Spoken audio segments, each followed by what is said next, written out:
having fun. Whew, Paimon's exhausted. Guess it's about time to head back and get some rest.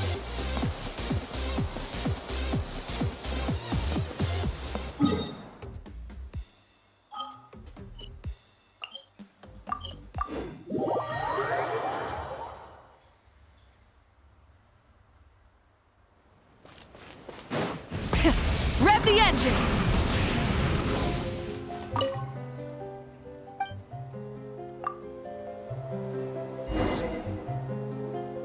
Morning, Traveler. Morning, Paimon.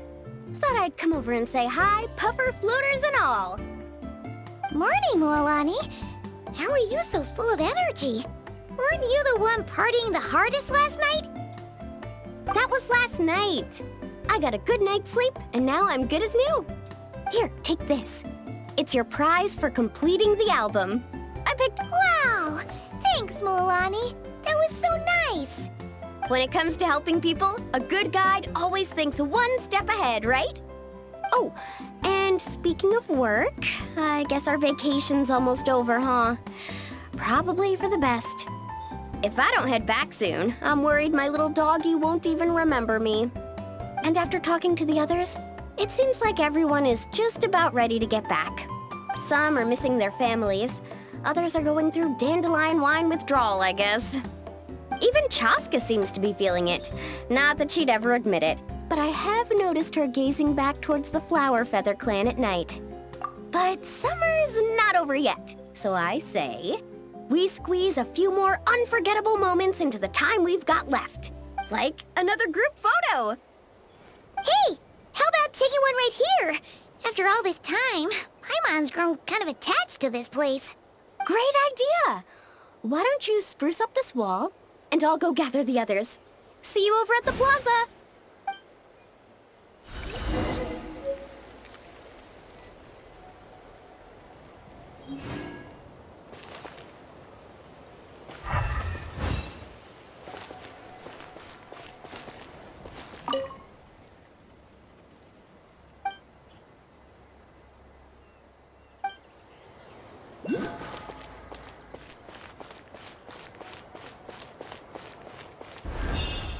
Try and stop me!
over here! We're gonna take a picture together! Oh, not bad, not bad. You're all looking full of energy this morning. Not a trace of bedhead or dark circles in sight. Oh, you even look out for stuff like that? Well, what kind of guide would I be if I didn't pay attention to the details? Yeah, and what kind of bard would I be if I didn't appreciate a good drink? What's that got to do with anything? Somehow, though, I know exactly what he means. Do you really think that? Or are you just playing along to keep tone-deaf Bard happy, too? I see no harm in a bit of nonsense. Here, put on this Asha headband. It's a souvenir from the rest of us.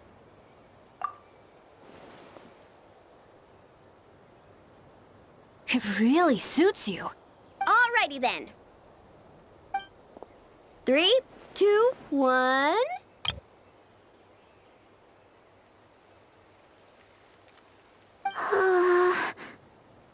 Paimon? Sorry. All that nonsense has got Paimon's head muddled. Her mind's gone completely blank. Don't want it all to end, huh? Are you worried once you say those words, the vacation will officially be over? How the... Paimon thought peacemakers couldn't read people's minds. Oh, Paimon. Don't worry, Paimon.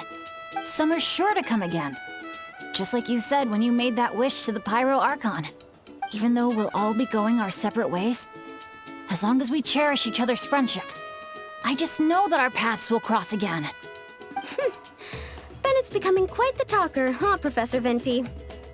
Well, I wouldn't dare take credit for something like that. Your tone would suggest otherwise. Come on! Paimon was just starting to feel inspired!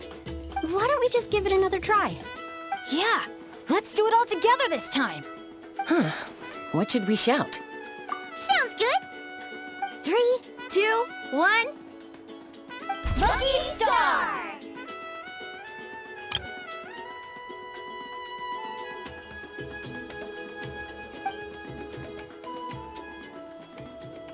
So, what are your plans for the future, Bennett?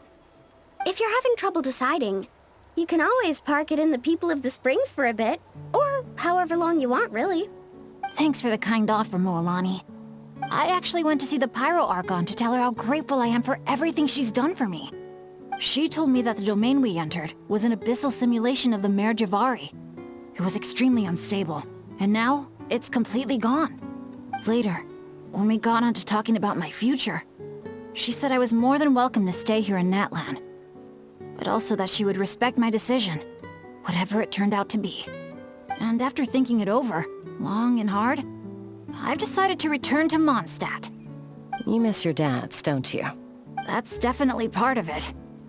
I promised to tell them everything that happened on this adventure, and I can't go back on my word.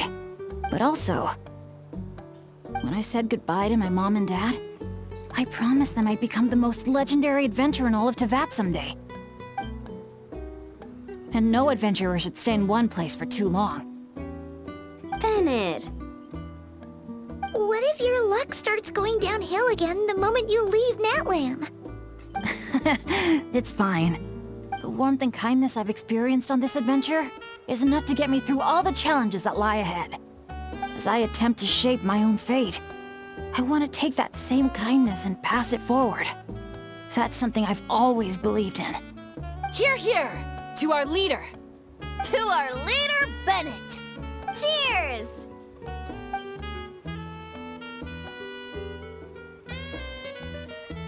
Oh, this is gonna be another all-nighter, isn't it? The fun never stops! Who's up to perform next? Bennett's almost fallen asleep several times now. No. I can still keep going. Go get some rest now, guys. And seeing as you've still got the energy, I'll leave the cleanup to you, Mualani. Huh? Why me? Traveler, perhaps you could join me for a walk? I know a great spot.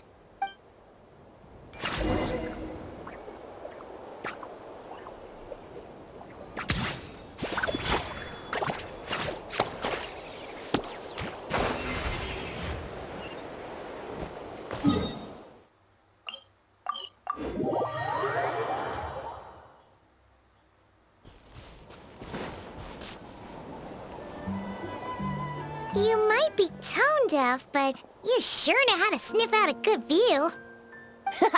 Glad you like it. Some stories aren't meant for the birds. Only for the stars high in the sky. More like a story that begins with time itself. Long, long ago, time began to write the story of this world. To her, all living beings were equal, both in their value and in significance. Like an ancient scroll, she engraved upon her memory all people, all events, all encounters, and all farewells. Back then, as an animal spirit, I had a chance encounter with time at the Thousand Winds Temple. Hearing my wishes, she entrusted me with fragments of her power and authority. Sounds like you've heard the story of time in the wind before. Charming, isn't it?